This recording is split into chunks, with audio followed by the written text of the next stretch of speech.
Hello friends, स्वागत है आप सभी का हमारे चैनल क्विक स्टडी में। मैं कॉल बेस्ट इस वीडियो के माध्यम से दोस्तों आपके यहाँ पर देखिए सामान्य विज्ञान के महत्वपूर्ण क्वेश्चन को कराऊंगा, जो दोस्तों आपके यहाँ पर गति विज्ञान के संबंध में क्वेश्चन आपके आते हैं। तो जो आपके दोस्तों गति संबंधित क्वेश्चन आपके बार बार एग्जाम में आते हैं, उनको आप तैयार कर लेंगे। और इस प्रकार से दोस्तों आपको टॉपिक अलग अलग टॉपिकों के क्वेश्चन को हम लगातार कराएंगे। इससे आपको याद करने में भी सहूलियत रहेगी दोस्तों, और आपका एक कॉन्सेप्ट भी तैयार हो जाएगा। तो आप इनको नोट के रूप में भी देख सकते हैं। इस प्रकार से दोस्तों आप इन क्वेश्चन को नोट करेंगे। और यहाँ पर देखिए दोस्तों, शुरू करने के बाद छोटी सी एक दरख्वास्त करना चाहेंगे। यदि आपने हमारे चैनल को सब्सक्राइब नहीं किया अभी तक, तो प्लीज़ हमारे चैनल को सब्सक्राइब कीजिए और बेल आइकन को दबाना मत भूलिएगा दोस्तों, हमारी वीडियो को प्रथम पाने के लिए, क्योंकि आपको रोज़ ही मिलते हैं नई वीडियो एग्जाम के आधार पे और नए नए टॉपिक दोस्तों आर्मी के आधार पे। तो आइए दोस्तों शुरू करते इतना से आप देखिएगा, कॉपी और पेन निकाल लेंगे, क्योंकि इसमें दोस्तों आपको न्यूमेरिकल के क्वेश्चन भी मिलेंगे। देखिए पहला क्वेश्चन क्या दिखता है दोस्तों, चाल तथा वेग के लिए कौन सा वाला कथन गलत है। देखिए यहाँ पर चाल और वेग के लिए कौन सा कथन गलत है, आपको बताना है इनमें से। वस्तु द्वारा इकाई समय में तय की गई दूरी चाल कहलाती है। वस्तु के विस्थापन की दर को वेग कहते हैं। या चाल एक सदिश राशि है, या फिर वेग में परिणाम व दिशा दोनों होते हैं। दोस्तों यहाँ पर देखिए सारे के सारे आपको ठीक लग रहे होंगे, लेकिन यहाँ पर आपका तीसरा वाला चाल एक सदिश राशि है, ये आपका दोस्तों गलत है। क्योंकि चाल क्या होती है, एक अदिश राशि होती है दोस्तों। क्यों? क्योंकि इसमें केवल परिमाण आपका होता है, जबकि सदिश में क्या होता है दोस्तों, परिमाण और दिशा दोनों ही होते हैं। वेग दोस्तों एक सदिश राशि है, एक वेक्टर क्वांटिटी है, और आपकी चाल क्या है, अदिश है। और यहाँ पर देखिए आपको अंतर भी कभी कभी क्वेश्चन में आता है, चाल और वेग में क्या अंतर है। तो वेग और चाल में यही अंतर होता है दोस्तों, वेग बराबर होता है आपका विस्थापन बट्टे समय, जबकि चाल बराबर आपका होता है दोस्तों दूरी बट्टे समय। तो यहीं पर आपका अलग अलग हो गया। विस्थापन मतलब दोस्तों आपका एक सदिश राशि है, दूरी मतलब आपकी एक अदिश राशि है। और यहाँ पर देखिए दोस्तों, यहाँ पर परिभाषा भी आपको दिखती है। वस्तु के द्वारा इकाई समय में तय की गई दूरी चाल है, वस्तु के द्वारा विस्थापन की दर को दोस्तों वेग कहते हैं। अब देखिए अगला क्वेश्चन देखिए, एक गाड़ी का ऑडियोमीटर क्या मापता है। ऑडियोमीटर के द्वारा क्या मापा जाता है दोस्तों, तय की गई दूरी, या गाड़ी की चाल, या लिया गया समय, या फिर कोई नहीं। इसके द्वारा दोस्तों यहाँ पर देखिए गाड़ी की तय की गई दूरी मापी जाती है दोस्तों। ऑप्शन नंबर आपका ए वाला सही हो जाएगा। अगला क्वेश्चन देखिए दोस्तों, जब एक वस्तु एक समान गति में होती है तो उसका मार्ग कैसा होता है। एक सरल रेखीय होगा, वृत्ताकार होगा, प्रवलयाकार होगा, या कोई नहीं। दोस्तों यहाँ पर देखिए जब कोई वस्तु सरल गति में होती है दोस्तों, तो उसका मार्ग ऐसा होता है, एकदम सरल रेखा दोस्तों। तो ऑप्शन नंबर आपका ए वाला सही हो जाएगा। अगला क्वेश्चन देखिए दोस्तों, जब किसी वस्तु का वेग असमान रूप से बदलता है तो एक समान त्वरण रहेगा, या असमान त्वरण रहेगा, या शून्य त्वरण होगा, या कोई नहीं। दोस्तों यहाँ पर देखिए वेग परिवर्तन की दर को क्या कहते हैं दोस्तों, त्वरण कहते हैं। अब जब देखिए दोस्तों वेग आपका असमान रूप से बदलेगा, तो वहाँ पर त्वरण भी दोस्तों आपका असमान हो जाएगा। तो आप कहेंगे असमान त्वरण बराबर आपका होता है दोस्तों वेग बट्टे समय। तो आपको याद रखना है। अगला क्वेश्चन देखिए दोस्तों, एक बस की गति 5 सेकंड में 80 किलोमीटर प्रति घंटे से घटकर 60 किलोमीटर प्रति घंटे हो जाती है, तो बस का त्वरण ज्ञात कीजिए। अब देखिए न्यूमेरिकल वाला क्वेश्चन आ गया दोस्तों।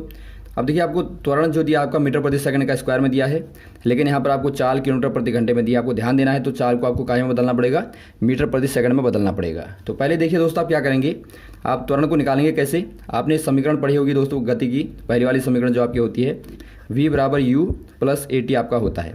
v क्या है दोस्तों, आपका अंतिम वेग होता है, अर्थात फाइनल वेलोसिटी होती है। u आपका इनिशियल वेलोसिटी होती है, और at आपका दोस्तों त्वरण गुणा समय आपका होता है। तो यहाँ से आप a बराबर करेंगे तो आपका v माइनस u बट्टे आपका t हो जाएगा। अब देखिए दोनों का अंतर कितना है दोस्तों, दोनों का अंतर यहाँ पर देखिए आप निकाल लेंगे 80 और माइनस 60, और इसको दोस्तों आप काय में बदल लेंगे मीटर प्रति सेकंड में। देखिए किलोमीटर प्रति घंटे से दोस्तों मीटर प्रति सेकंड में बदलने का क्या फॉर्मूला होता है, आप क्या करते हैं 5/18 कर देते हैं। तो ये आपका बदल गया, और बट्टे आपका समय है, समय आपको दिया 5 सेकंड, यहाँ पर देखिए आपका सेकंड में है, तो इसको बदलने की आवश्यकता नहीं है, तो 5 सेकंड आपने कर दिया। अब देखिए दोस्तों ऊपर क्या आ गया, यहाँ पर आपका 20 गुणा 5 और बट्टे 18 आपका नीचे आ जाएगा, तो 18 गुणा 5 90 आ गया नीचे। तो ये आपका दोस्तों 100/90 अर्थात 10/9 आ गया, अर्थात दोस्तों 1.112 लगभग आपका अप्रोक्सीमेटली आ जाएगा। तो इतना दोस्तों मीटर प्रति सेकंड का स्क्वायर आपका निकल के आ गया। तो यही दोस्तों त्वरण होगा। तो ऑप्शन नंबर आपका बी वाला दिखता है, तो बी वाला आप सही कर देंगे। यहाँ पर आपको ध्यान देना है दोस्तों, जब भी आपको न्यूमेरिकल करना होगा आप मात्रकों को ध्यान में रखेंगे। अगला क्वेश्चन देखिए दोस्तों, यदि किसी वस्तु का दूरी समय ग्राफ समय अक्ष के समांतर एक सरल रेखा है, तो दोस्तों यहाँ पर देखिए दूरी और समय का ग्राफ क्या होता है, ये आपकी मान लीजिए आपका दूरी है दोस्तों, ये आपका समय है। तो आपको कहा गया कि समय अक्ष आपका ये वाला हो गया, ये आपका दूरी अक्ष है। तो समय अक्ष के समांतर यदि सरल रेखा हो, ये आपका है, तो ये किसको दिखाता है आपको बताना है दोस्तों। ये देखिए वस्तु गतिमान है या वस्तु विराम अवस्था में है या वस्तु गति व विराम दोनों में है, इनमें से कोई नहीं। दोस्तों यहाँ पर देखिए ये दिखाता है आपका यहाँ से लेके यहाँ तक दोस्तों क्या है, ये आपका, ये दोस्तों यहाँ पर देखिए आपका दूरी है और ये आपका समय है। अब आप देखते हैं दोस्तों समय कितना भी बढ़ जाए लेकिन दूरी आपकी स्थिर है, अर्थात वहीं पर है, वस्तु वहीं पर है। तो आप कहेंगे कि वस्तु क्या है, विराम अवस्था में है। वस्तु यहाँ पर स्थिर है तो विराम अवस्था में है, तो आपका ऑप्शन नंबर बी वाला सही हो जाएगा। और वैसे ही दोस्तों कभी क्वेश्चन आता है आपका समय और वेग वाला ग्राफ आता है दोस्तों, ये वेग हो गया, ये आपका समय हो गया। तो ये आपका दूरी को दिखाता है, ये दोस्तों समान गति को दिखाता है। तो आपको ध्यान देना है, ये आपका देखिए समय कितना भी आपने बढ़ा दिया लेकिन आपका वेग क्या है, स्थिर है। अगला क्वेश्चन देखिए दोस्तों, एक रेसिंग कार का एक समान त्वरण 4 मीटर प्रति सेकंड का स्क्वायर है। गति प्रारंभ करने के 10 सेकंड के पश्चात वो कितनी दूरी तय करेगी। दोस्तों यहाँ पर देखिए आपको 10 मिनट के पश्चात आपको बताना, 10 सेकंड के पश्चात आपको बताना कितनी दूरी तय करेगी। तो देखिए दोस्तों दूरी के लिए आपका एक फॉर्मूला हमारा होता है, आपने पढ़ा होगा, v² - u² बराबर 2as होता है। और दोस्तों एक फॉर्मूला दूरी का होता है आपका s बराबर ut प्लस, और एक होता है दोस्तों आपका दूरी का फॉर्मूला s बराबर ut प्लस 1/2at²।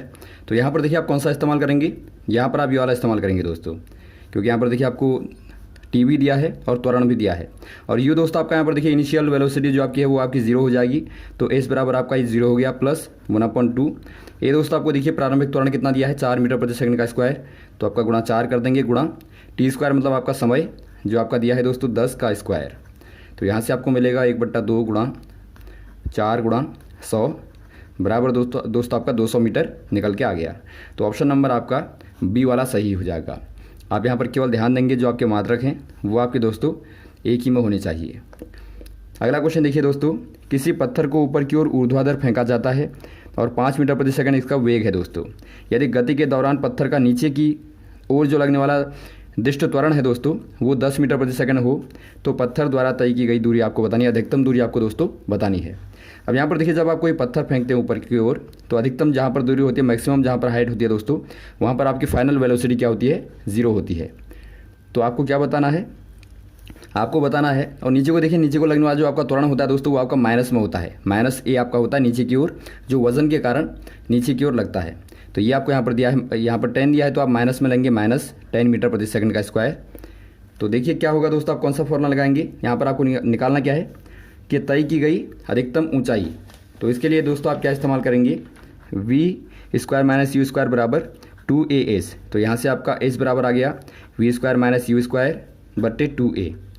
अब देखिए दोस्तों आपका v क्या है, 0 हो जाएगा, क्योंकि हमने देखा यहाँ पर मैक्सिमम हाइट के लिए आपका फाइनल वेलोसिटी आपकी 0 होती है। तो आपका 0 माइनस u आपको क्या दिया है दोस्तों, 5 मीटर प्रति सेकंड।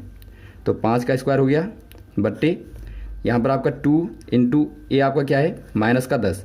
यहाँ पर आप माइनस लगाना नहीं भूलेंगे, क्योंकि आपका नीचे की ओर लगने वाला है, विपरीत दिशा में लगने वाला त्वरण दोस्तों आपका माइनस में होता है। अब देखिए माइनस से अभी आप काटेंगे, पहले आप कर लीजिए। ये आपका दोस्तों -25 आ गया ऊपर और नीचे आपका -20 आ गया।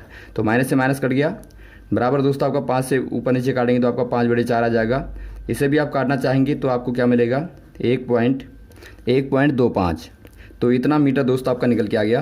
तो ऑप्शन नंबर आपका ए वाला सही हो जाएगा। तो ये दोस्तों आपकी मैक्सिमम हाइट आ जाएगी। अगला क्वेश्चन देखिए दोस्तों, एक कृत्रिम उपग्रह 42,250 किलोमीटर त्रिज्या की वृत्ताकार कक्षा में घूम रहा है। यदि वो 24 घंटे में पृथ्वी की परिक्रमा करता है तो उसकी चाल क्या होगी। दोस्तों यहाँ पर देखिए एक यहाँ पर आपको दिया है उपग्रह, इसकी आपको त्रिज्या दी है, रेडियस दी है दोस्तों। यहाँ पर मान लीजिए इस प्रकार का एक कक्षा है, ये आपकी कक्षा है, तो इसकी त्रिज्या आपको दी है यहाँ पर r जो है। तो आपको बताना है ये 24 घंटे में एक बार एक चक्कर लगाता है तो इसकी चाल क्या होगी। चाल बराबर आपको पता होगा दोस्तों दूरी बट्टा समय है। अब देखिए आपको समय दिया है 24 और दूरी आपको दोस्तों देखिए दूरी क्या होगी, एक चक्कर में दूरी दोस्तों आपकी परिधि होगी, क्योंकि एक चक्कर लगाने में पूरा सर्कमफ्रेंस को चलेगा। तो 2πr परिधि होती है वृत्त की। तो ये आप दोस्तों दूरी लेंगे। हमेशा आप देखते हैं वृत्ताकार चाल में आपकी दूरी दोस्तों वृत्त की परिधि होती है, जो भी आपका सर्कल का सर्कमफ्रेंस है वही दोस्तों आपकी दूरी होती है। तो यहाँ पर देखिए 2πr बट्टे क्या कर देंगे t। ध्यान आपको ये रखना है दोस्तों, यहाँ पर देखिए आपको आंसर मीटर प्रति सेकंड में दिया है, तो इसीलिए आपको किलोमीटर को मीटर में बदलना पड़ेगा और घंटे को सेकंड में। तो देखिए आप फॉर्मूला में रखेंगे 2 गुणा 22/7 गुणा त्रिज्या आपको क्या दी है 42,250 गुणा 1000 आप कर देंगे दोस्तों, क्योंकि 1000 करने से आपका किलोमीटर को मीटर में आपने बदल दिया, क्योंकि दोस्तों आपका 1 किलोमीटर में आपके 1000 मीटर होते हैं। वैसे ही आप नीचे करेंगे समय को 24 घंटे दिया आपको 24 गुणा 60 कर देंगे, क्योंकि आपका सेकंड में कन्वर्ट हो गया। अब इसे दोस्तों आप आसानी से निकाल लेंगे, आपका आंसर आएगा ये आपका दोस्तों 3073.74 आ जाएगा, इतना मीटर प्रति सेकंड में आएगा। तो यही दोस्तों आपका आंसर हो गया। तो ऑप्शन नंबर आपका सी वाला दिखता है, तो सी वाला आप टिक कर देंगे। तो ये रहे दोस्तों आपके महत्वपूर्ण क्वेश्चन जो आपने यहाँ पर देखे गति संबंधित, जो आपके बार बार एग्जाम में क्वेश्चन आते हैं, इनको आप तैयार कर लेंगे दोस्तों। और भी इस प्रकार के क्वेश्चन को लगातार आपको बताते रहेंगे, हमारे साथ भी बने रहेगा। ओके, थैंक्स, जय हिंद, जय भारत।